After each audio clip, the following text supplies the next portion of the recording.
8:40 p.m., 8/23, 2024. Late start. 30 pages in an hour and a half-ish. Disclaimer, casual reading. This is not a professional reading. If you want to hear it read professionally, this is not the channel for it. But thanks for coming anyways. Here we go.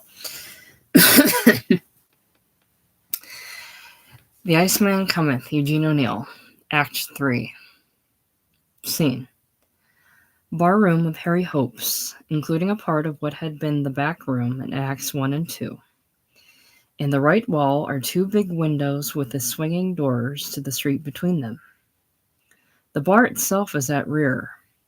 Behind it is a mirror covered with white mosquito netting to keep off the flies, and a shelf on which are barrels of cheap whiskey with spigots, and a small showcase of bottled goods.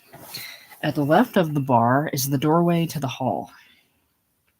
There is a table at left, front of barroom proper, with 4 chairs.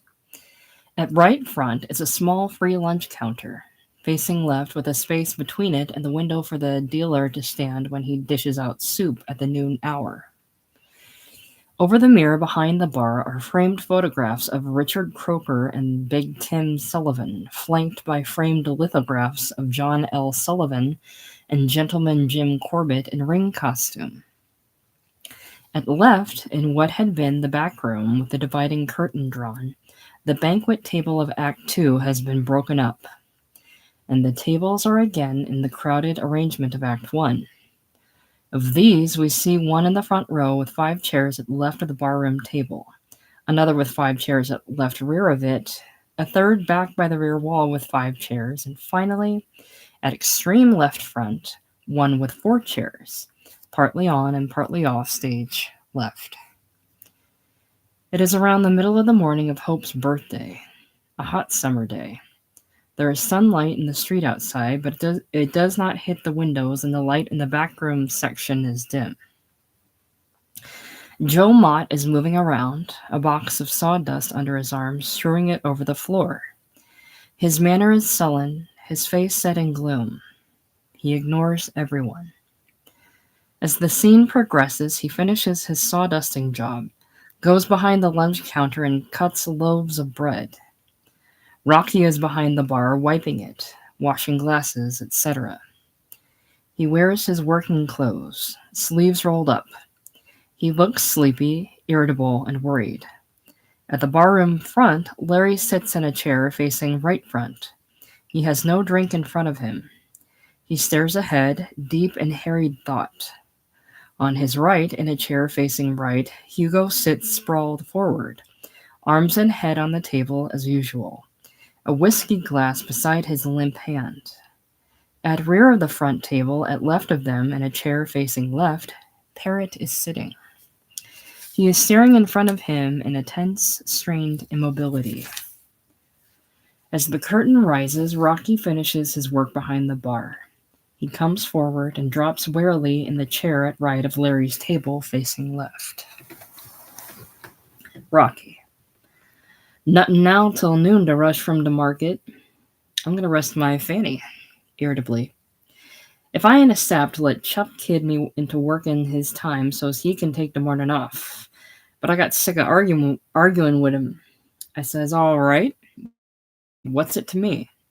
Hickey's got the bottom them bugs. Bitterly.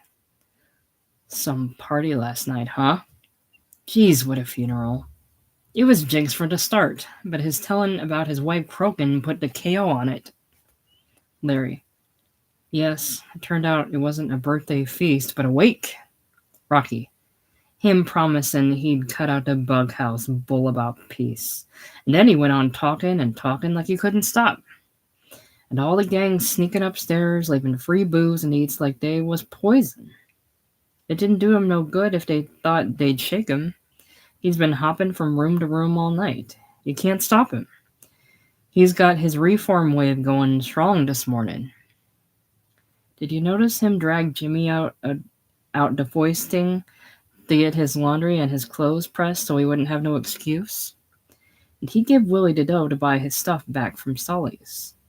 And all the rest have been brushing and shaving themselves with the shakes. Larry, defiantly. He didn't come to my room. He's afraid I might ask him a few questions. Rocky, scornfully. Yeah? It don't look to me like he's scared of you. It don't look to me he's scared of you. I'd say you was scared of him. Larry, stung. You'd lie, then. Parrot jerks round to look at Larry, sneeringly. Don't let him kid you, Rocky. He had his door locked. I couldn't get in either. Rocky. Yeah? Who do you think you're kidding, Larry? He's showed you up all right. Like he says, if he was so anxious to croak, why wouldn't you hop off your fire escape long ago? Larry, defiantly. Because it'd be a coward's quitting, that's why. Parrot. He's all quitter, Rocky. He's a yellow old faker. Larry turns on him. You lying punk. Remember I warned you. Remember what I warned you. Rocky scowls at Parrot. Yeah, keep out of this, you. Where do you get a license to butt in? Shall I give him the bum's rush, Larry? If you don't want him around and nobody else don't. Larry, forcing an indifferent tone. No, let him stay. I don't mind him. He's nothing to me. Rocky shrugs his shoulders and yawns sleepily. Larry, let's see. Parrot, you're right. I have nowhere to go now. You're the only one in the world I can turn to. Rocky, drowsily. You're a soft old sap, Larry. He's a no-good louse like Hickey. He don't belong. He yawns. I'm all in. Not a wink asleep. Can't keep my peepers open. His eyes close and his head nods. Parrot gives him a glance and then gets up and slinks over to slide into the chair on Larry's left, between him and Rocky. Larry shrinks away, but determinedly ignores him. Parrot, bending toward him in a low, ingratiating, apologetic voice. I'm sorry for writing you, Larry, but you get my goat when you act as if you didn't care a damn what happened to me, and keep your door locked so I can't talk to you. Then hopefully. But that was to keep Hickey out, wasn't it? I don't blame you. I'm getting to hate him. I'm getting more and more scared of him, especially since he told us his wife was dead. It's that queer feeling that gives me that I'm mixed up with him in some way. I don't know why, but it started me thinking about Mother, as if she was dead. With a strange undercurrent of something like satisfaction in his pitying tone. I suppose she might as well be. Inside herself, I mean. It must kill her when she thinks of me. I know she doesn't want to, but she can't help it. After all, I'm her only kid. She used to spoil me and made a pet of me. Once in a great while, I mean. When she remembered me, as if she wanted to make up for something. When she remembered me, as if she wanted to make up for something. As if she felt guilty. So she must have loved me a little, even if she never let it interfere with her freedom.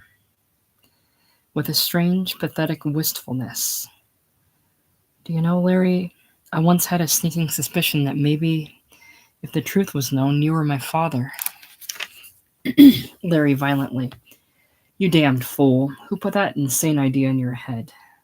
You know it's a lie. Anyone in Coast Crowd could tell you I never laid eyes on your mother till after you were born. Parrot. Well, I'd hardly ask them, would I? I know you're right, though, because I asked her. She brought me up to be frank and ask her anything, and she'd always tell me the truth, abruptly. But I was talking about how she must feel now about me. Am I getting through with the movement? She'll never forgive that. The movement is her life. And it must be the final knockout for her if she knows I was the one who sold... Larry, shut up, damn you. Parrot. It'll kill her.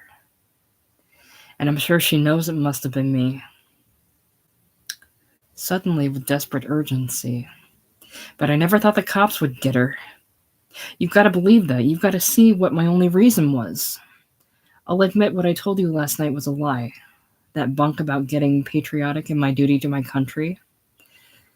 But here's the true reason, Larry. The only reason. It was just for money. I got stuck on a whore and wanted dough to blow in on her and have a good time. That's all I did it for. Just money. Honest. He has the terrible, grotesque air in confessing his sordid baseness of one who gives an excuse which exonerates him from any real guilt. Larry grabs him by the shoulder and shakes him.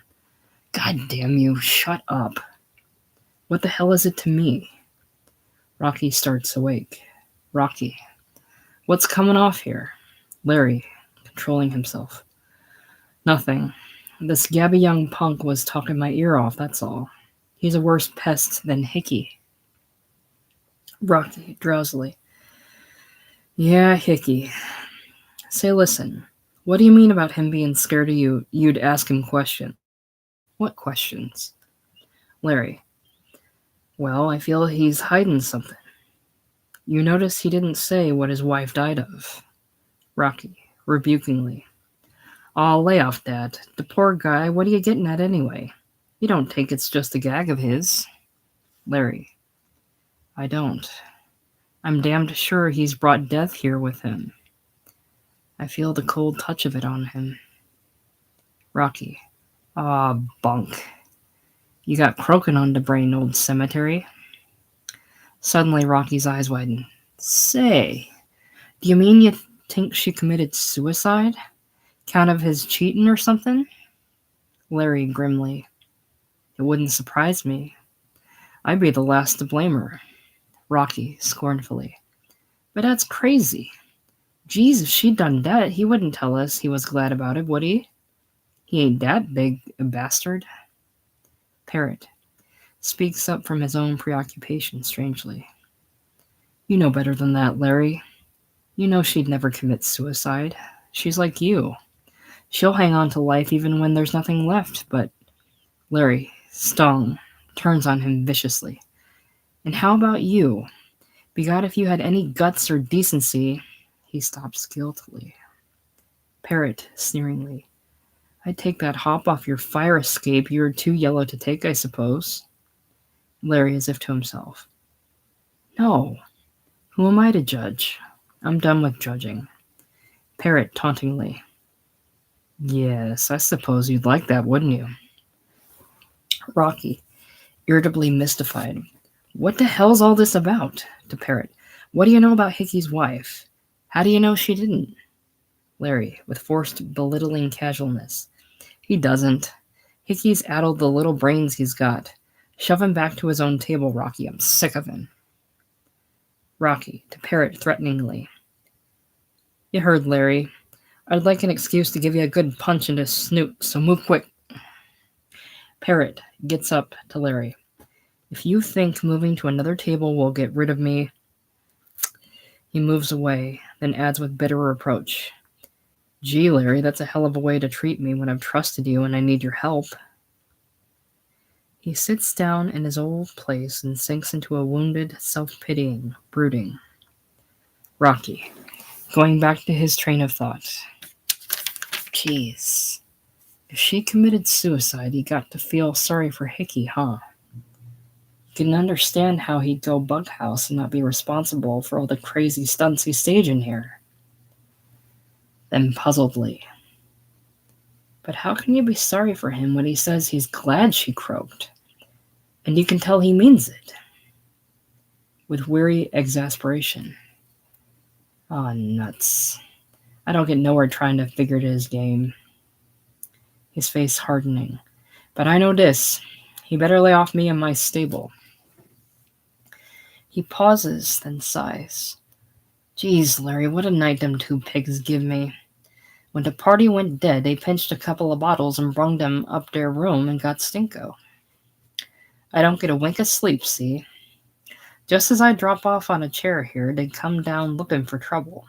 Or else they'd raise hell upstairs laughing and singing, so I'd get scared, they'd get the joint pinched and go up to tell them to can a noise. And every time they'd crawl my frame with the same old argument, they'd say, "So you agreed with Hickey, do you dirty little Ginny? We're horrors, are we? Well, we agree with Hickey about you, see? You're nothing but a lousy pimp." Then I'd slap him. Not beat him up like a pimp would, just slap him. But it don't do no good. They'd keep at it over and over. Geez, I get that earache just thinking of it. "Listen," they'd say, "if we're horrors, we got a right to have a regular pimp and not stand for no punk imitation. We're sick of wearing out our dogs pounding sidewalks for a double-crossing bartender when all the thanks we get is he looks down on us. We'll find a guy who really needs us to take care of him and ain't ashamed of it. Don't expect us to work tonight, 'cause we won't. See? Not if the streets was blocked with sailors. We're going on strike, and you can like it or lump it." He shakes his head. "Whores going on strike. Can you tie that?" Going on with the story. They says, "We're taking a holiday. We're going to beat it down to Coney Island and shoot the chutes, and maybe we'll come back and maybe we won't. And you can go to hell." So they put on their lids and beat it, the both of them stinko. He sighs dejectedly. He seems grotesquely like a harried family man, henpecked and browbeaten by a nagging wife. Larry is deep in his own bitter preoccupation and hasn't listened to him. Chuck enters from the hall at rear. He has his straw hat with a gaudy band in his hand and wears a Sunday best blue sun with a high, stiff collar. He looks sleepy, hot, uncomfortable, and grouchy. Chuck, glumly. "Hey, Rocky, Cora wants a sherry flip for her noise." Rocky turns indignantly. "Sherry flip? Christ, she don't need nothing for her noive. What's she think this is, the Waldorf?" Chuck, "Yeah, I told her what would we use for sherry, and there wasn't no egg unless she laid one. She says, 'Is there a law you can't go out and buy the makings, you big tramp?'" Resentfully puts his straw hat on his head at a defiant tilt. To hell with her. She'll drink booze or nuttin'. He goes behind the bar to draw a glass of whiskey from a barrel. Rocky, sarcastically. "Geez, a guy ought to give his bride anything she wants on the wedding day, I should think." As Chuck comes from behind the bar, Rocky surveys him derisively. "Pipe the bridegroom, Larry. All dolled up for the killin'." Larry pays no attention. Chuck. "Aw, shut up." Rocky. 1 week on that farm in Joyzy, that's what I give you. You'll come running in here some night yelling for a shot of booze 'cause the crickets is after you. Disgustedly. "Jeez, Chuck, that louse Hickey's coincidentally made a prize couple of suckers out of yez." Chuck, unguardedly. "Yeah, I'd like to give him one suck in the puss. Just one." Then angrily. "Aw, can that. What's he got to do with it? Ain't we always said we was going to? So we're going to, see? And don't give me no argument." He stares at Rocky truculently, but Rocky only shrugs his shoulders with weary disgust, and Chuck subsides into complaining gloom. If only Cora'd cut out the beefin', she don't give me a minute's rest all night. The same old stuff over and over. "Do I really want to marry her?" I says, "Sure, baby, why not?" She says, "Yeah, but after a week you'll be thinking what a sap you was. You'll make that an excuse to go off on a periodical. And then I'll be tied up for life to a no-good soak. And before you know, you'll have me out hustling again. Your own wife." Then she'd bust out crying, and I'd get sore. "You're a liar," I'd say. "I ain't never taken your dough except when I was drunk and not working." "Yeah," she'd say. "And how long will you stay sober now? Don't think you can kid me with that water wagon bull. I've heard it too often." That'd make me sore, and I'd say, "Don't call me a liar." But I wish I was drunk right now. Because if I was, you wouldn't be keeping me awake all night beefing. If you opened your yap, I'd knock stuffing out of you. Then she'd yell, "That's a sweet way to talk to the goyle you're going to marry." He sighs explosively. Jeez, she's got me hanging on the ropes. He glances with vengeful yearning at the drink of whiskey in his hand. Jeez, would I like to get a quart of this red-eye under my belt. Rocky. Well, why the hell don't you? Chuck, instantly suspicious and angry. Sure, you'd like that, wouldn't you? I'm wise to you. You don't want to see me get married and settle down like a regular guy. You'd like me to stay paralyzed all the time, so eyes be like you, a lousy pimp. Rocky springs to his feet, his face hardens viciously. Listen, I don't take that even from you, see? Chuck puts his drink on the bar and clenches his fist. Yeah? Want to make something of it? Jeeringly. Don't make me laugh. I can lick 10 of yous with one mitt. Rocky, reaching for his hip pocket. Not with lead in your belly, you won't. Joe has stopped cutting when the quarrel started, expostulating. Hey you, Rocky and Chuck, cut it out. You're old friends. Don't let that hickey make you crazy. Chuck turns on him. Keep out of our business, you black bastard. Rocky, like Chuck, turns on Joe as if their own quarrel was forgotten and they blame natural allies against an alien. Stay where you belong, you doity. Joe, snarling with rage, springs from behind the lunch counter with the bread knife in his hand. You white sons of bitches, I'll rip your guts out. Chuck snatches a whiskey bottle from the bar and raises it above his head to hurl at Joe. Rocky jerks a short-barreled, nickel-plated revolver from his hip pocket. At this moment, Larry pounds on the table with his fists and bursts into a sardonic laugh. Larry, that's it. Murder each other, you damned loons, with Hickey's blessing. Didn't I tell you he'd brought death with him? His interruption startles them. They pause to stare at him. Their fighting fury suddenly dies out and they appear deflated and sheepish. Rocky, to Joe.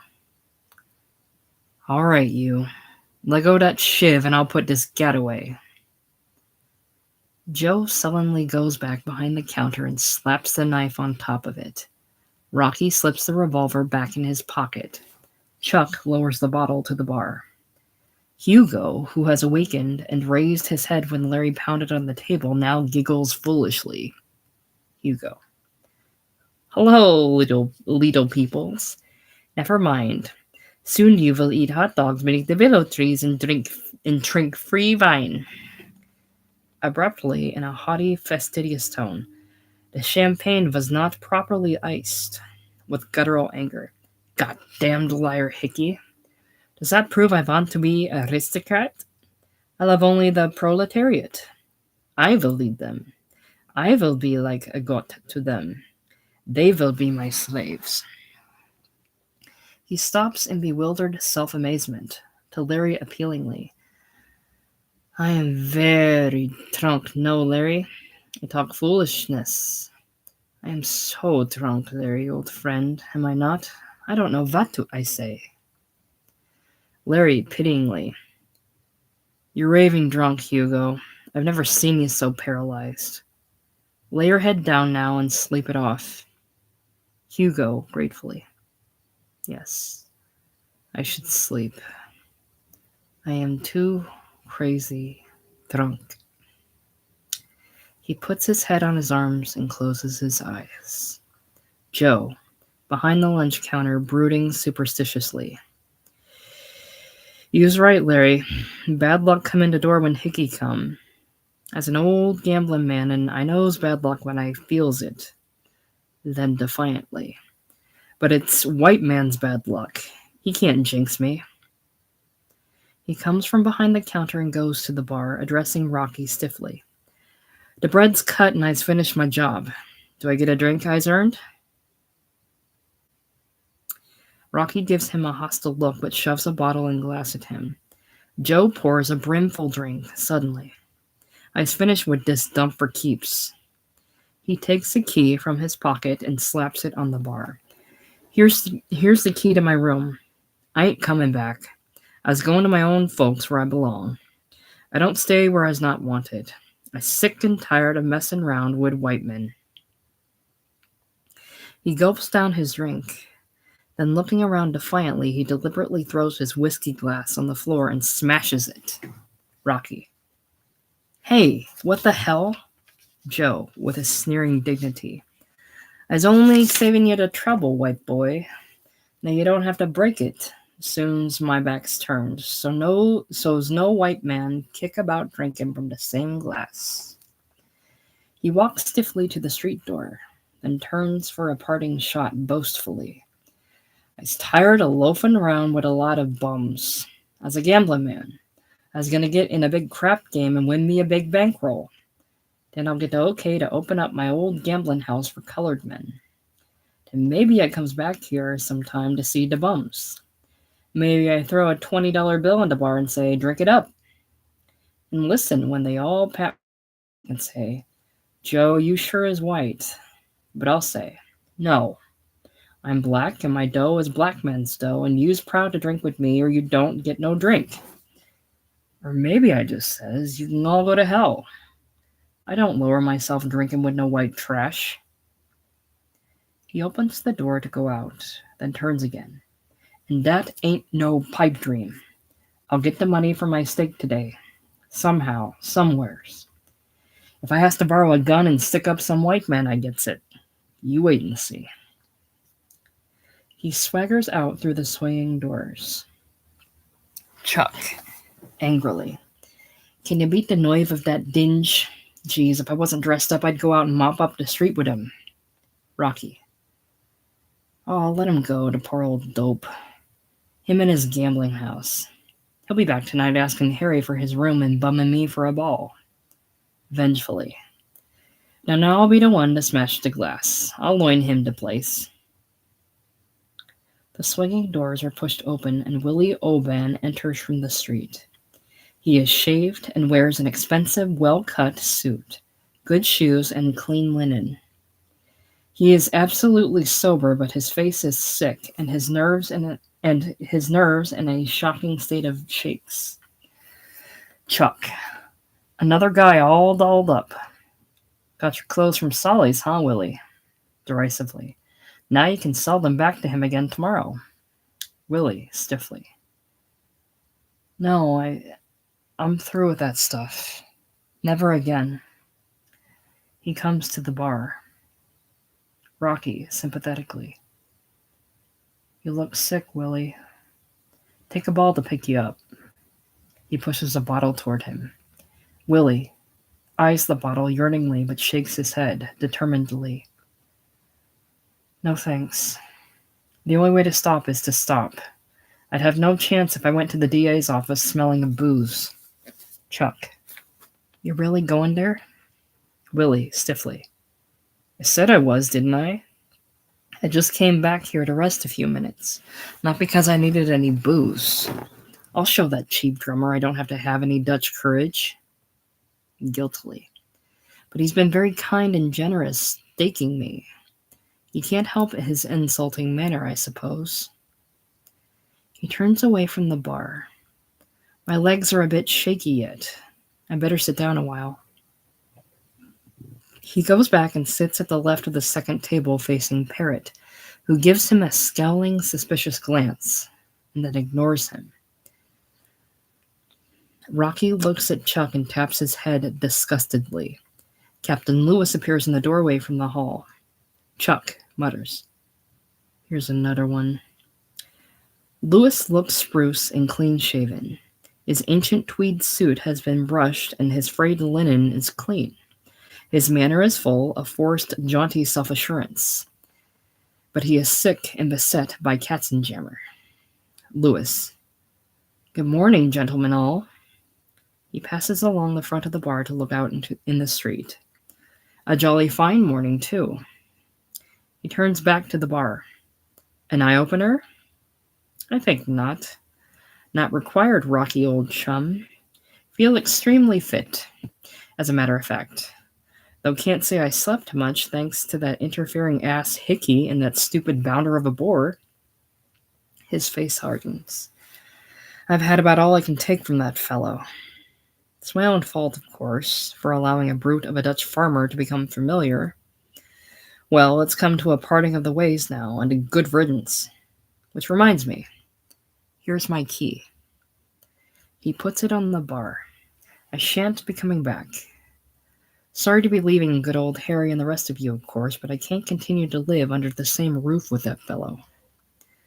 He stops, stiffening into hostility as Wet Joan enters from the hall, and pointedly turns his back on him. Wet Joan glares at him sneeringly. He, too, has made an effort to spruce up his appearance, and his bearing has a forced swagger of conscious physical strength. Behind this, he is sick and feebly holding his booze-sodden body together. Rocky, to Lewis, disgustedly putting the key on the shelf in the back of the bar. So Hickey's kidded the pants off of you, too. You think you're leaving here, huh? Wet Joan, jeeringly. Yeah, that's what he kids himself. Lewis ignores him airily. Yes, I'm leaving, Rocky. But that ass Hickey has nothing to do with it. Been thinking things over. Time I turned over a new leaf and all that. Wet Joan. He's gonna get a job, that's what he says. Rocky. What at, for Christ's sake? Lewis, keeping his airy manner. Oh, anything. I mean, not manual labor, naturally, but anything that calls for a bit of brains and education. However humble. Beggars can't be choosers. I'll see a pal of mine at the consulate. He promised any time I felt an energetic fit, he'd get me a post with the Cunard, clerk in the office or something of the kind. Wet Joan. Yeah, at Limey Consulate, they promise anything to get rid of him when he comes there drunk. They're scared to call the police and have him pinched because it would scandal in the papers make about a limey officer and gentleman.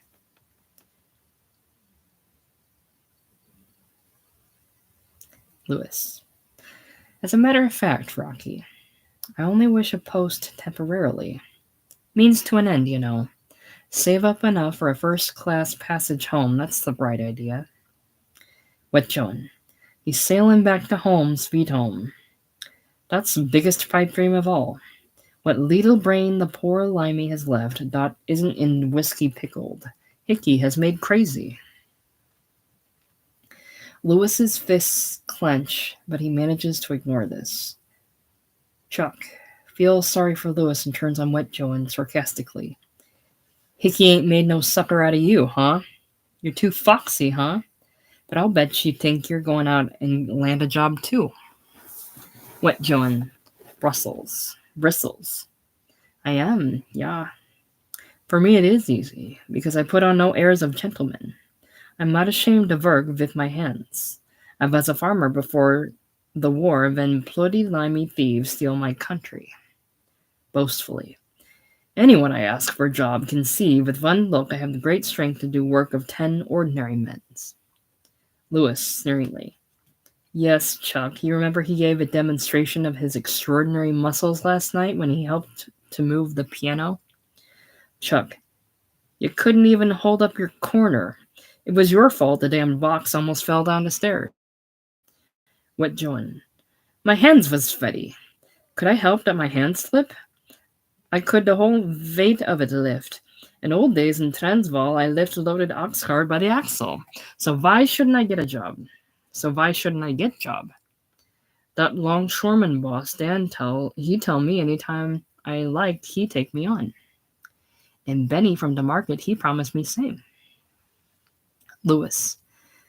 You remember, Rocky, it was one of those rare occasions when the boar that walks like a man, spelled with a double O, by the way, was buying drinks and Dan and Benny were stony. They'd bloody well have promised him the moon. Rocky.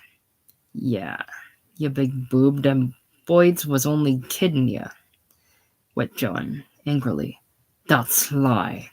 You will see this morning I get job. I'll show that bloody limey gentleman and that liar Hickey. I need work only a little while to save money for my passage home. I need not much money because I am not ashamed to travel steerage. I don't put on first cabin airs, tauntingly, and I can go home to my country. When I get there, they will let me they will let me come in. Lewis grows rigid, his voice trembling with repressed anger. There is a rumor in South Africa, Rocky, that a certain Boer officer, if you call the leaders of a rebel of farmers officers, kept advising Cronje to retreat and not to stand and fight. What, John? And I was right. I was right. He got surrounded at Porterburg. He had to surrender. Lewis, ignoring him. Good strategy, no doubt, but a suspicion grew afterwards into a conviction among the Boers that the officer's caution was prompted by a desire to make his personal escape. His countrymen felt extremely savage about it, and his family disowned him. So I imagine there would be no welcoming committee waiting on the dock, nor delighted relatives making the Welt ring with their happy cries. What, John? With guilty rage. All lies. You goddamned limey. Trying to control himself and copy Lewis's manner. I also have heard rumors of a limey officer who, after the war, lost all his money gambling when he was drunk. But they found out it was regiment money, too, he lost. Lewis loses his control and starts for him. You bloody Dutch scum. Rocky leans over the bar and stops Lewis with a straight-arm swipe on the chest. Cut it out. At the same moment, Chuck grabs Wet Joan and yanks him back. Wet Joan, struggling. Let him come. I saw them come before at Mater River. Moggersfontein, Spionkapje, waving their silly swords, so afraid they couldn't show off how brave they was, and I killed them with my rifle so easy. Vindictively. Listen to me, you Cecil. Often when I am drunk and kidding, you say, I'm sorry I missed you, but now, by God, I am sober and I don't joke and I say it. Larry gives his sardonic guffaw with his comically crazy intense whisper.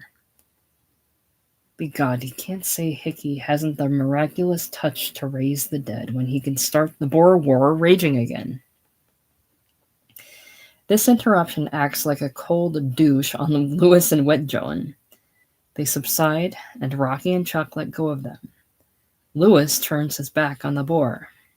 Lewis, attempting a return of his jaunty manner as if nothing had happened. Well, time I was on my merry way to see my chap at the consulate. The early bird catches the job, what? Goodbye and good luck, Rocky and everyone. He starts for the street door. Wet Joan. By God, if that limey can go, I can go. He hurries after Lewis, but Lewis, his hand about to push the swinging doors open, hesitates, as though struck by a sudden paralysis of the will, and Wet Joan has to jerk back to avoid bumping into him. For a second, they stand there, one behind the other, staring over the swinging doors into the street. Rocky. Well, why don't you beat it? Lewis, guiltily casual. Eh? Oh, just happened to think. Hardly the decent thing to pop off without saying goodbye to old Harry. One of the best, Harry. And good old Jimmy, too. They ought to be down any moment. He pretends to notice Wet Joan for the first time and steps away from the door, apologizing as to a stranger. Sorry, I seem to be blocking your way out. Wet Joan stiffly. No, I wait to say goodbye to Harry and Jimmy, too. He goes to the right of the door behind the lunch counter and looks through the window, his back to the room. Lewis takes a similar window on the left of the door. Chuck. Geez, he can't beat them simps. He picks up Cora's drink at the end of the bar. Hell, I'd forgot Cora. She'll be throwing a fit.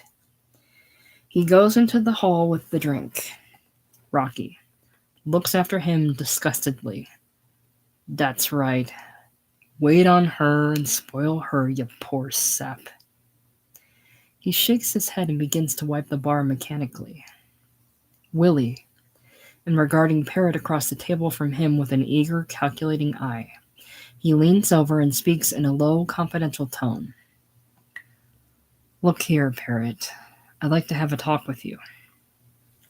Parrot starts, scowling defensively. What about? Willie, his manner becoming his idea of a crafty criminal lawyer's. About the trouble you're in. Oh, I know. You don't admit it. You're quite right. That's my advice. Deny everything. Keep your mouth shut. Make no statements whatever without first consulting your attorney. Parrot. Say, what the hell? Willie. But you can trust me. I'm a lawyer, and it's just occurred to me you and I ought to cooperate. Of course, I'm going to see the DA this morning about a job on his staff, but that may take time. There may not be an immediate opening. Meanwhile, it would be a good idea for me to take a case or two on my own and prove my brilliant record in law school was no flash in the pan. So why not retain me as your attorney? Parrot. You're crazy. What do I want with a lawyer? Willie. That's right. Don't admit anything. But you can trust me, so let's not beat around the bush. You got in trouble out on the coast, eh? And now you're hiding out. Any fool can spot that.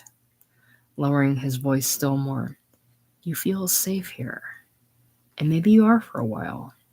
But remember, they get you in the end. I know from my father's experience, no one could have felt safer than he did. When anyone mentioned the law to him, he nearly died laughing. But, Parrot, you crazy mutt. Turning to Larry with a strained laugh. Did you get that, Larry? This damned fool thinks the cops are after me.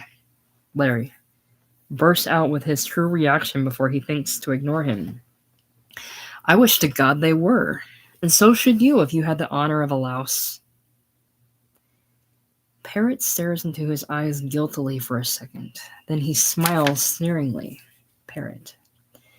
And you're the guy who kids himself. He's through with the movement. You lying old figure. You're still in love with it. Larry ignores him now.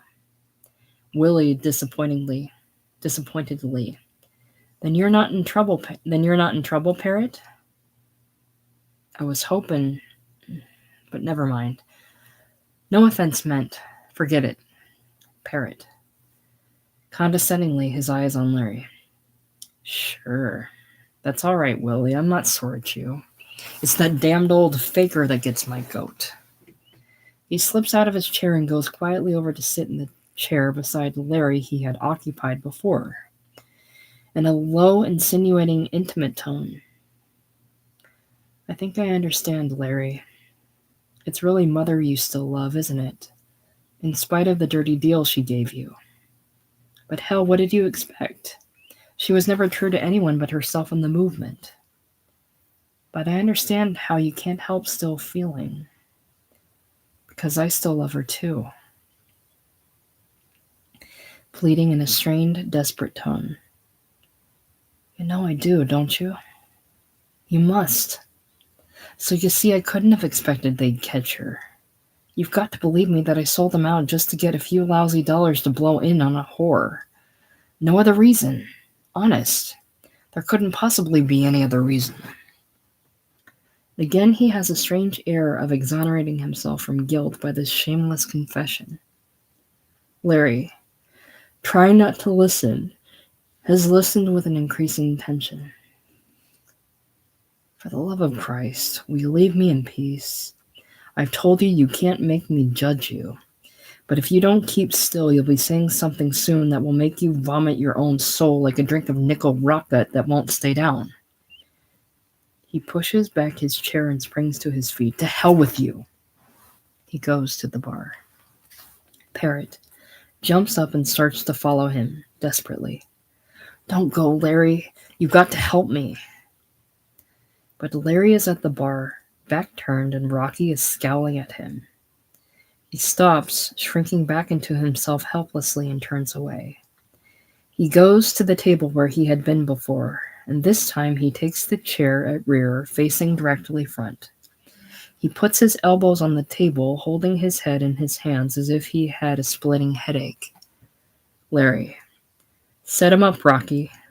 I swore I'd have no more drinks on Hickey if I died of drought, but I've changed my mind. Begod, he owes it to me, and I'd get blind to the world now if it was the Iceman of Death himself treating. He stops, startledly, a superstitious awe coming into his face. What made me say that, I wonder? With a sardonic laugh. Oh, begod, it fits, for the death was the Iceman all to his home. Rocky. Ah, forget that Iceman gag. The poor dame is dead. Pushing a bottle and glass at Larry. Go on, and get paralyzed. I'll be glad to see one bum in this dump act natural. Larry downs a drink and pours another. Ed Mosher appears in the doorway from the hall. The same change which is apparent in the manner and appearance of the others shows in him. He is sick, his nerves are shattered, his eyes are apprehensive. But he, too, puts on an exaggeratedly self-confident bearing. He saunters to the bar between Larry and the street entrance. Mosher. Morning, Rocky. Hello, Larry. Glad to see Brother Hickey hasn't corrupted you to temperance. I wouldn't mind a shot myself. As Rocky shoves a bottle toward him, he shakes his head. But I remember the only breath killer in this dump is coffee beans. The boss would never fall for that. No man can run a circus successfully who believes guys chew coffee beans because they like them. He pushes the bottle away. No, much as I need one after the hell of a night I've had, he scowls. That drummer, son of a drummer. I had to lock him out, but I could hear him through the wall doing his spiel to someone all night long, still at it with Jimmy and Harry when I came down just now. But the hardest to take was that flannel-mouthed, flat-foot Mick trying to tell me where I got off. I had to lock him out, too. As he says this, McGloin comes in the doorway from the hall. The change in his appearance and manner is identical with that of Mosher and the others. McGloin. He's a liar, Rocky. It was me who locked him out. Mosher starts to flare up, then ignores him. They turn their backs on each other. McGloin starts into the backroom section. Willie. Come and sit here, Mac. You're just the man I want to see. If I'm to take your case, we ought to have a talk before we leave. McGloin, contemptuously. We'll have no talk. You damned fool, you think I'd have your father's son for my lawyer? They take one look at you and bounce us both out on our necks. Willie winces and shrinks down in his chair. McGloin goes to the first table beyond him and sits with his back to the bar. I don't need a lawyer anyway. To hell with the law. All I've got to do is see the right ones and get them to pass the word. They will, too. They know I was framed. And once they've passed the word, it's as good as done. Law or no law. Mosher. God, I'm glad I'm leaving this madhouse. He pulls his key from his pocket and slaps it on the bar. Here's my key, Rocky. McGloin pulls from his pocket. And here's mine. He tosses it to Rocky. I'd rather sleep in the gutter than pass another night under the same roof with that loon. Hickey, and a lying circus grifter. He adds darkly. And if that hat fits anyone here, let him put it on. Mosher turns toward him furiously, but Rocky leans over the bar and grabs his arm. Rocky. Nix. Take it easy. Mosher subsides. Rocky tosses the key on the shelf disgustedly. You boys give me a pain. It'd serve you right if I wouldn't give the keys back to you tonight. They both turn on him resentfully, but there is an interruption as Cora appears in the doorway from the hall, with Chuck behind her. She is drunk, dressed in her gaudy best, her face plastered with rouge and mascara, her hair a bit disheveled, her hat on anyhow. Cora comes a few steps inside the bar with a strained, bright giggle. Hello, everybody. Here we go. Hickey just told us, ain't it time we beat it if we're really going? So we're showing the bastard, ain't we, honey? He's coming right down with Harry and Jimmy. Geez, them two look like they was going to the electric chair. With frightened anger. If I had to listen to any more of Hickey's bunk, I'd brain him. She puts her hand on Chuck's arm. Come on, honey. Let's get started before he comes down. Chuck, sullenly. Sure. Anything you say, baby. Cora turns on him truculently. Yeah? Well, I say we stop at the first regular dump, and you gotta blow me to a sherry flip. Or 4 or 5 if I want 'em. Or all bets is off. Chuck. Aw, you gotta find bun on now. Cora. Cheapskate. I know what's eating you, tightwad. Well, use my dough then if you're so stingy. You'll grab it up all anyway, right after the ceremony. I know you. She hikes her skirt up and reaches inside the top of her stocking. Here, you big tramp. Chuck knocks her hand away angrily. Keep your lousy dough. And don't show off your legs to these bums when you're going to be married if you don't want to sock into puss. Cora, pleased, meekly. All right, honey. Looking around with a foolish laugh. Say, why don't you all barflies come to the wedding? But they are all sunk in their own apprehensions and ignore her. She hesitates, miserably uncertain. Well, we're going, guys. There is no comment. Her eyes fasten on Rocky desperately. Say, Rocky, you gone deef? I said me and Chuck was going now. Rocky, wiping the bar with an elaborate indifference. Well, goodbye. Give my love to Joyzy. Cora, tearfully indignant. Ain't you gonna wish us happiness, you doity little Ginny? Rocky, sure. Here's hoping you don't moity each other before the next week. Chuck, angrily. Aw, baby, what do we care for that pimp? Rocky turns on him threateningly, but Chuck hears someone upstairs in the hall and grabs Cora's arm. Here's Hickey coming. Let's get out of here. They hurry into the hall. The street door is heard slamming behind them. Rocky gloomily pronounces an obituary. One regular guy and one all right the hell. Fiercely. That louse Hickey ought to be croaked. There is a muttered growl of assent from most of the gathering. Then Harry Hope enters from the hall, followed by Jimmy Tomorrow with Hickey on his heels. Hope and Jimmy are both putting up a front of self-assurance, but Cora's description of them was apt. There is a desperate bluff in their manner as they walk in, which suggests the last march of the condemned. Hope is dressed in an old black Sunday suit, black tie, shoes, socks, which give him the appearance of being in mourning. Jimmy's clothes are pressed, his shoes shined, his white linens immaculate. He has a hangover, and his gently appealing dog's eyes have a boiled look. Hickey's face is a bit drawn from lack of sleep, and his voice is hoarse from continual talking, but his bustling energy appears nervously intensified, and his beaming expression is one of triumphant accomplishment. Hickey. Well, here we are. We've got this far at least. He pats Jimmy on the back. Good work, Jimmy. I told you weren't as half as sick as you pretended. No excuse whatever for postponing. Jimmy. I'll thank you to keep your hands off me. I merely mentioned I would feel more fit tomorrow, but it might as well be today, I suppose. Hickey. Finish it now, so it'll be dead forever and you can be free. He passes him to clap Hope encouragingly on the shoulder. Cheer up, Harry. You found your rheumatism didn't bother you coming downstairs, didn't you? I told you it wouldn't. He winks around at the others. With the exception of Hugo and Parrot, all their eyes are fixed on him with bitter animosity. He gives Hope a playful nudge in the ribs.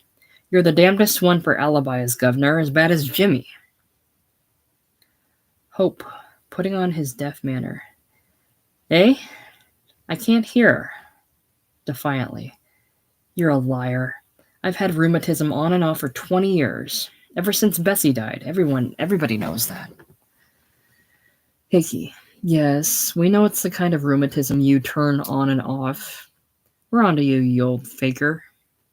He claps him on the shoulder again, chuckling. Hope looks humiliated and guilty. By way of escape, he glares around at the others.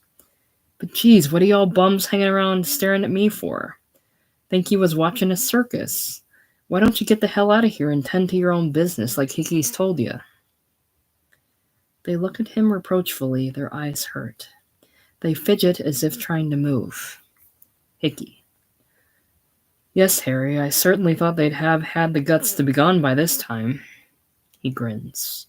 Or maybe I did have my doubts. Abruptly, he becomes sincerely sympathetic and earnest. Because I know exactly what you're up against, boys. I know how damned yellow a man can be when it comes to making himself face the truth. I've been through the mill, and I had to face a worse bastard in myself than any of you will have to in yourselves. I know you become such a coward, you'll grab at any lousy excuse to get out of killing your pipe dreams. And yet, as I've told you over and over, it's exactly those damned tomorrow dreams which keep you from making peace with yourself. So you've got to kill him like I did mine. He pauses. They glare at him with fear and hatred. They seem about to curse him, spring at him. But they remain silent and motionless. His manner changes and he becomes kindly bullying. Come on, boys, get moving. Who'll start the ball rolling? You, Captain, and you, General. You're nearest the door. And besides, you're old war heroes. You ought to lead the forlorn hope. Come on now. Show us a little of that good old Batter of Mudder River spirit we've heard so much about. You can't hang around all day looking as if you were scared of the street outside would bite you. Lewis turns with humiliated rage, with an attempt at jaunty casualness. Right you are, Mr. Bloody Nosy Parker. Time I pushed off.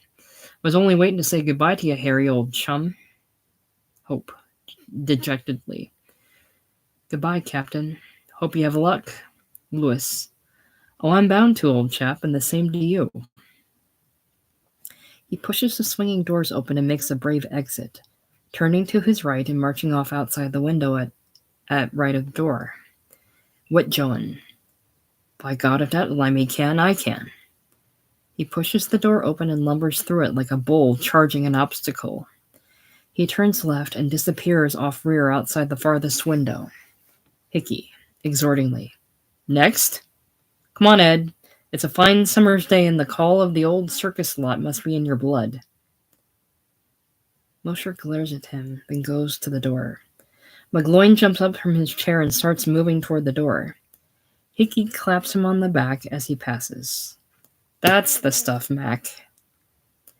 Mosher. Goodbye, Harry. He goes out, turning right outside. McGloin, glowering after him. If that crooked grifter has the guts... He goes out, turning left outside. Hickey glances at Willie, who, before he can speak, jumps from his chair. Willie. Goodbye, Harry, and thanks for all your kindness. Hickey claps him on the back. That's the way, Willie. The DA is a busy man. He can't wait all day for you, you know.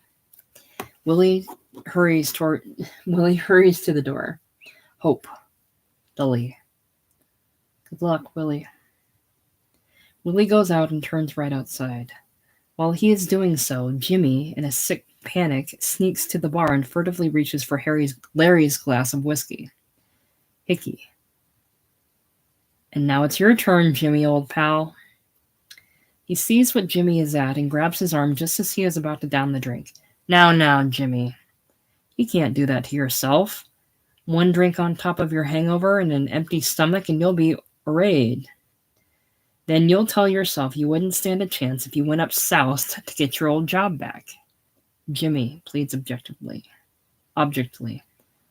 Tomorrow, I will tomorrow. I'll be in good shape tomorrow. Abruptly getting out of control of himself with shaken firmness. All right, I'm going. Take your hands off me. Hickey. That's the ticket. You'll thank me when it's all over. Jimmy, in a burst of futile fury. You dirty swine.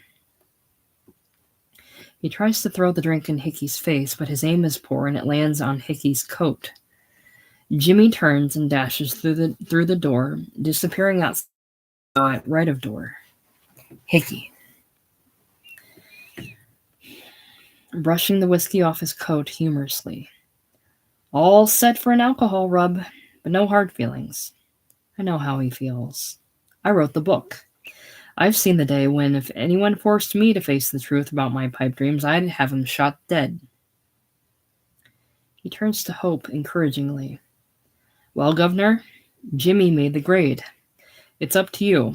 If he's got the guts to go through with the tests, and certainly you. Larry bursts out. Leave Harry alone, damn you. Hickey grins at him. I'd make up my mind about myself if I was you, Larry, and not to bother over Harry. He'll come through all right. I promised him that. He doesn't need anyone's bum's pity, do you, Governor? Hope, with a pathetic attempt at his old fuming assertiveness. No, bejeez. Keep your nose out of this, Larry. What's Hickey got to do with it? I've always been going to take this walk, ain't I? But geez, you bums want to keep me locked up in here as if I was in jail. I've stood it long enough. I'm free, white, and 21, and I'll do as I damn to please, bejeez. You keep your nose out too, Hickey. You'd think you was the boss of this dump, not me. Sure, I'm all right. Why shouldn't I be? What the hell's to be scared of just taking a stroll around my old ward? My own ward. As he talks, he has been moving toward the door. Now he reaches it. What's the weather like outside, Rocky? Rocky. Fine day, boss. Hope. What's that? Can't hear you. Don't look fine to me. Looks as if it'd pour down cats and dogs any minute. My rheumatism. He catches himself. No, must be my eyes. Half blind, bejeez. Makes things look black. I see now it's a fine day. Too damned hot for a walk, though, if you ask me.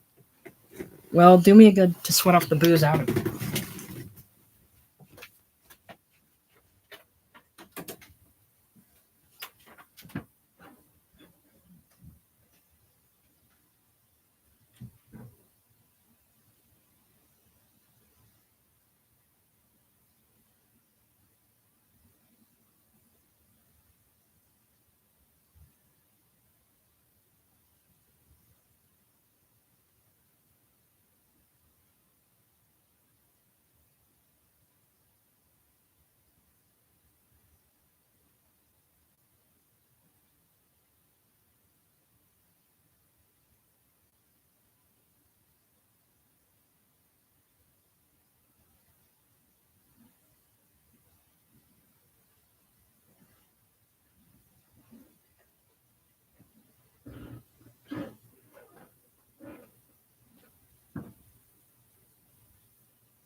But I'll have to watch out for the damned automobiles. Wasn't none of them around the last time, 20 years ago? From what I've seen of them through the window, they'd run over you as soon as they look at you. Not that I'm scared of them. I can take care of myself. He puts a reluctant hand on the swinging door. Well, so long. He stops and looks back with frightened irascibility. But geez, where are you, Hickey? It's time we got started. Hickey grins and shakes his head. No, Harry, can't be done. You got to keep a date with yourself alone. Hope, with forced fuming. Hell of a guy you are. Thought you'd be willing to help me across the street, knowing I'm half blind. Half deaf, too. Can't bear those damned automobiles. Hell with you. But geez, I've never needed no one's help, and I don't now. Egging himself on. I'll take a good long walk now I've started. See all my old friends. But geez, they must have given me up for dead. 20 years is a long time. But they know it was grief over Bessie's death that made me... He put his hand on the door. Well, the sooner I get started... And he drops his hand with sentimental melancholy. You know, Hickey, that's what gets me. Can't help thinking the last time I went out was to Bessie's funeral. After she'd gone, I didn't feel life was worth living. Swore I'd never go out again. Pathetically. Somehow I can't feel it's right for me to go, Hickey, even now. It's like I was doing wrong to her memory, Hickey. Now, Governor, you can't let yourself get away with that one anymore. Hope, cupping his hand to his ear. What's that? Can't hear you. Sentimentally again, but with desperation. I remember now, clear as day, the last time before she... It was a fine Sunday morning. We went out to church together.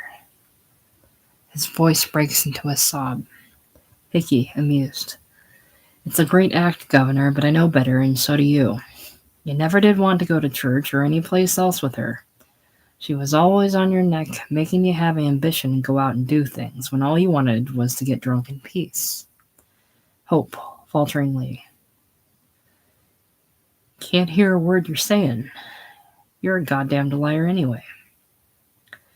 Then, in a sudden fury, his voice trembling with hatred. But geez, you son of a bitch, if there was a mad dog outside, I'd go and shake hands with it rather than stay here with you.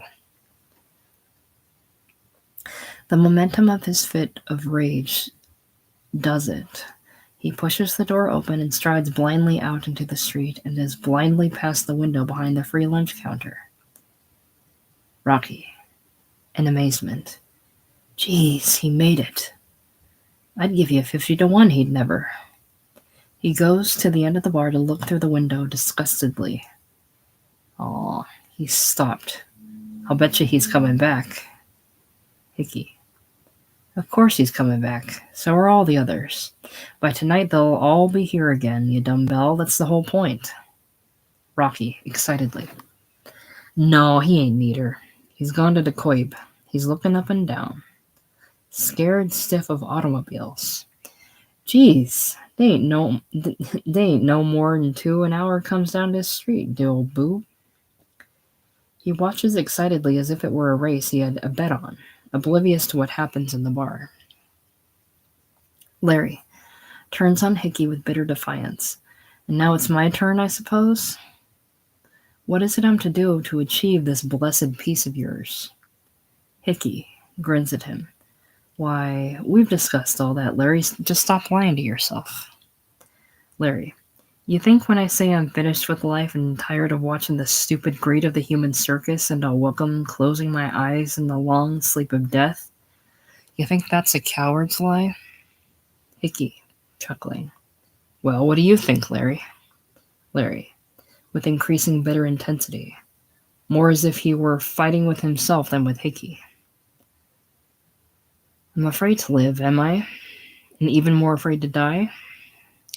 So I sit here with my pride drowned on the bottom of a bottle, keeping drunk so I won't see myself shaking in my breeches with fright, or hear myself whining and praying, Beloved Christ, let me live a little longer at any price. If it's only for a few days more, or a few hours even, have mercy, Almighty God, and let me still clutch greedily to my yellow heart this sweet treasure, this jewel beyond price, the dirty, stinking bit of withered old flesh which is my beautiful little life. He laughs with a sneering, vindictive self-loathing, staring inward at himself with contempt and hatred. Then abruptly he makes Hickey again the antagonist. You think you'll make me admit that to myself? Hickey, chuckling. But you just did admit it, didn't you? Parrot lifts his head from his hands to glare at Larry jeeringly. That's the stuff, Hickey. Show the old yellow faker up. He can't play dead on me like this. He's got to help me. Hickey. Yes, Larry, you got to settle with him. I'm merely in his hands. He'll do as good a job as I could at making you give up that old grandstand bluff. Larry, angrily. I'll see the two of you in hell first. Rocky calls excitedly from the end of the bar. Geez, Harry's starting across the street. He's going to fool you, Hickey, you bastard. He pauses, watching, then worriedly. What the hell's he stopping for? Right in the middle of the street. You'd think he was paralyzed or something. Disgustedly. Oh, he's quitting. He's turned back. Geez, look at the old bastard travel. Here he comes. Hope passes the window outside the free lunch counter in a shambling, panic-stricken run. He comes lurching blindly through the swinging doors and stumbles to the bar at Larry's right. Hope. But geez, give me a drink quick. Scared me out of a year's growth. But geez, that guy ought to be pinched. But geez, it ain't safe to walk in the streets. But geez, that ends me. Never again. Give me the bottle. He slops the glass full and drains it and pours another. To Rocky, who was regarding him with scorn appealingly. You seen it, didn't you, Rocky? Rocky. Seen what? Hope. That automobile, you dumb wop. Fellow driving it must be drunk or crazy. He'd run right over me if I hadn't jumped. Ingratiatingly. Come on, Larry, have a drink. Everybody have a drink. Have a cigar, Rocky. I know you hardly ever touch it. Rocky, resentfully. Well, this is the time I do touch it. Pouring a drink. I'm gonna get stinko, see? And if you don't like it, you know what you can do. I got a good mind to chuck my job anyways. Disgustedly. Geez, Harry, I thought you had some guts. I was betting you'd make it and showed up four flusher up. He nods at Hickey, then snorts. Automobile. Hell. Who do you think you're kidding? There wasn't no automobile. You just quit cold. Hope. Feebly. Guess I ought to know. But geez, it almost killed me. Hickey comes to the bar between him and Larry and puts a hand on his shoulder kindly. Now, Governor. Don't be foolish. You faced the test and come through. You're rid of all that nagging dream stuff now. You know you can't believe it anymore. Hope appeals pleading to Larry. Larry, you saw it, didn't you? Drink up. Have another. Have all you want. But geez, we'll go on a grand old souse together. You saw that automobile, didn't you? Larry, compassionately avoiding his eyes. Sure I saw it, Harry. You had a narrow escape. Begod, I thought you were a goner. Hickey turns on him with a flash of sincere indignation. What the hell's the matter with you, Larry? You know what I told you about the wrong kind of pity? Leave Harry alone. You think I was trying to harm him the fool way you act. My oldest friend. What kind of a louse do you think I am? There isn't anything I wouldn't do for Harry, and he knows it.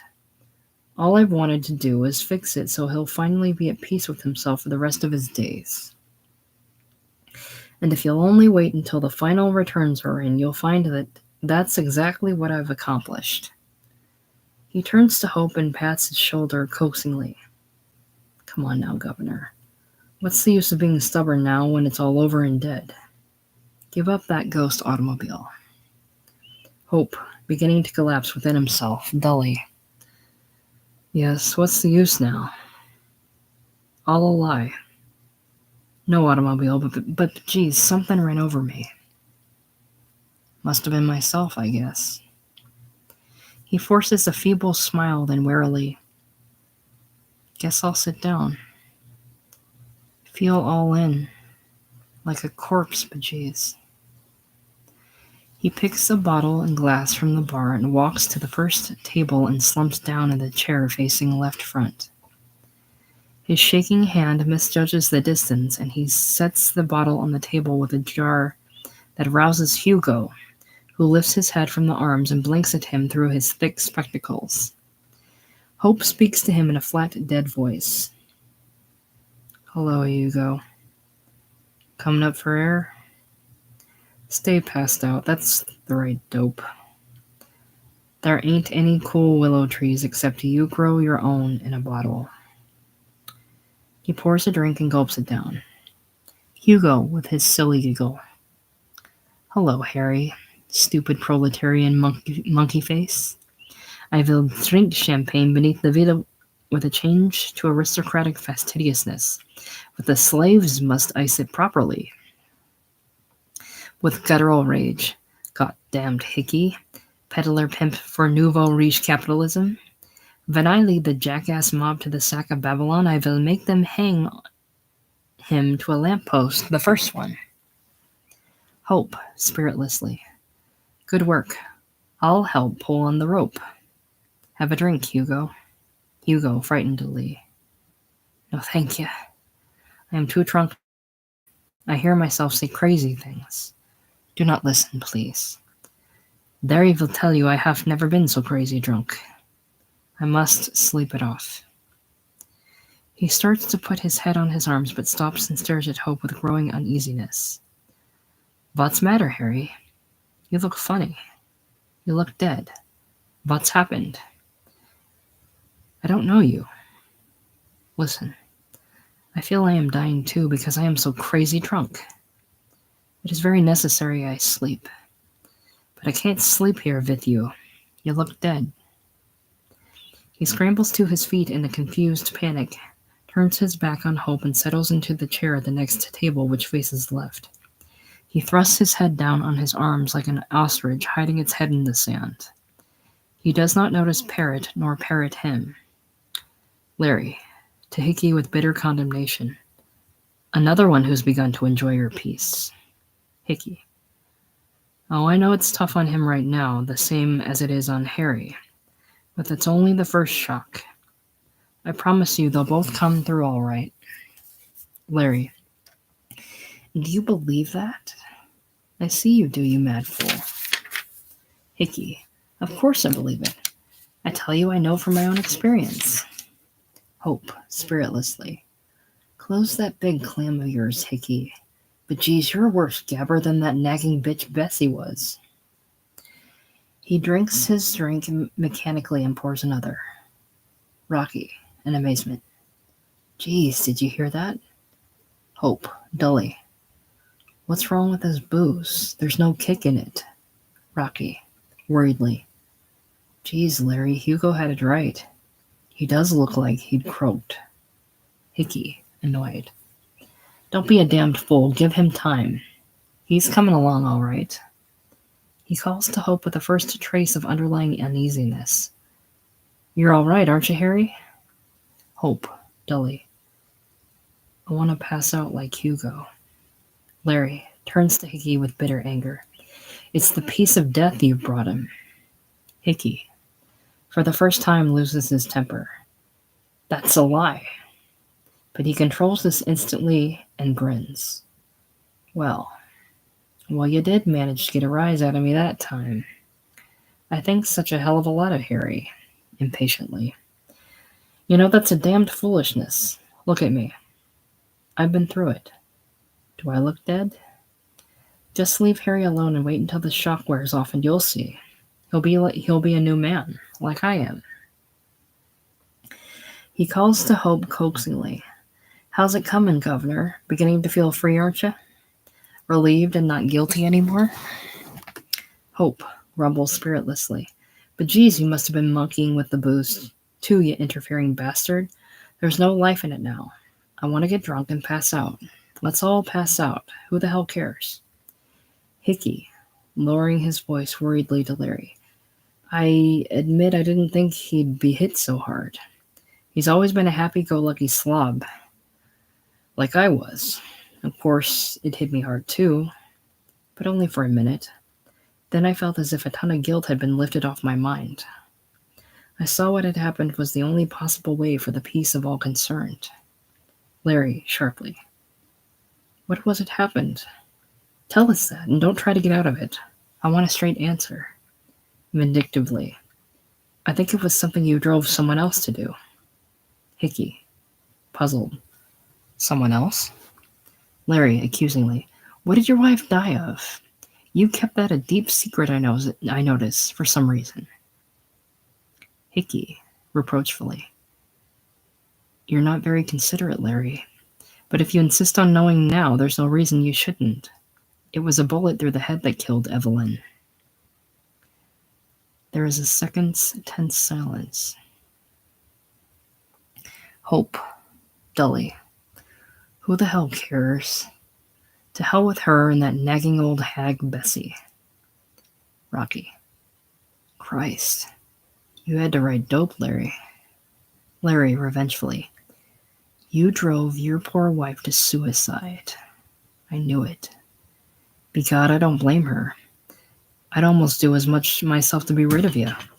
It's what you'd like to drive us all to. Abruptly, he is ashamed of himself and pitying. I'm sorry, Hickey. I'm a rotten louse to throw that in your face. Hickey, quietly. Oh, that's all right, Larry. But don't jump at conclusions. I didn't say poor Evelyn committed suicide. It's the last thing she'd have ever done as long as I was alive for her to take care of and forgive. If you'd known her at all, you'd never get such a crazy suspicion. He pauses, and then slowly. No. I'm sorry to have to tell you my poor wife was killed. Larry stares at him with growing horror and shrinks back along the bar away from him. Parrott jerks his head up from his hands and looks around frightenedly, not at Hickey, but at Larry. Rocky's round eyes are popping. Hope stares dully at the tabletop. Hugo, his head hidden in his arms, gives no signs of life. Larry, shakenly. Then she was murdered? Parrott springs to his feet, stammers defensively. You're a liar, Harry. You must be crazy to say that to me. You know she's still alive. But no one pays any attention to him. Rocky blurts out, Moited? Who done it? Larry, his eyes fixed with fascinated horror on Hickey, frightenedly. Don't ask questions, you dumb wop. It's none of our damned business. Leave Hickey alone. Hickey smiles at him with affectionate amusement. Still the old grandstand, Larry?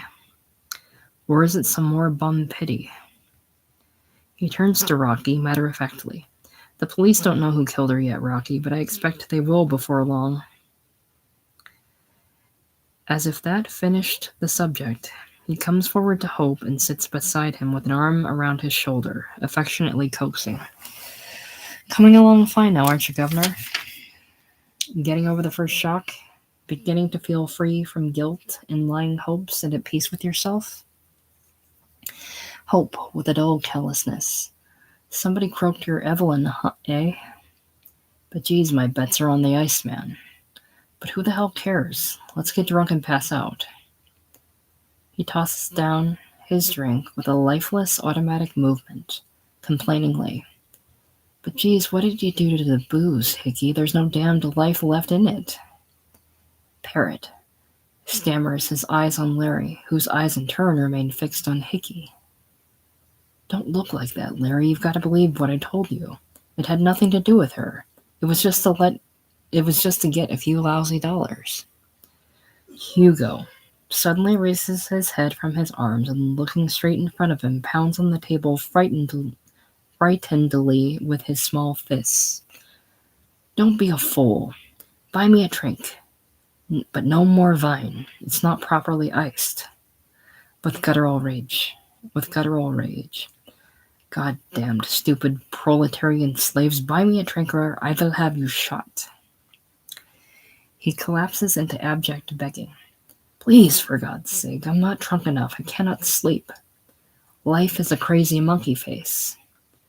Always there is blood beneath the willow trees. I hate it, and I am afraid. He hides his face on his arms, sobbing muffledly. Please, I am crazy drunk. I say crazy things. For God's sake, do not listen to me.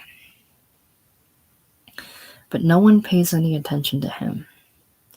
Larry stands shrunk back against the bar. Rocky is leaning over it. They stare at Hickey. Parrot stands looking pleadingly at Larry. Hickey gazes with worried kindliness at Hope. You're beginning to worry me, Governor. Something's holding you up somewhere. I don't see why. You face the truth about yourself. You've done what you had to do to kill your nagging pipe dreams. Oh, I know it knocks you cold, but only for a minute. Then you see it was the only possible way to peace, and you feel happy, like I did. That's what worries me about you, Governor. It's time you began to feel happy. Curtain.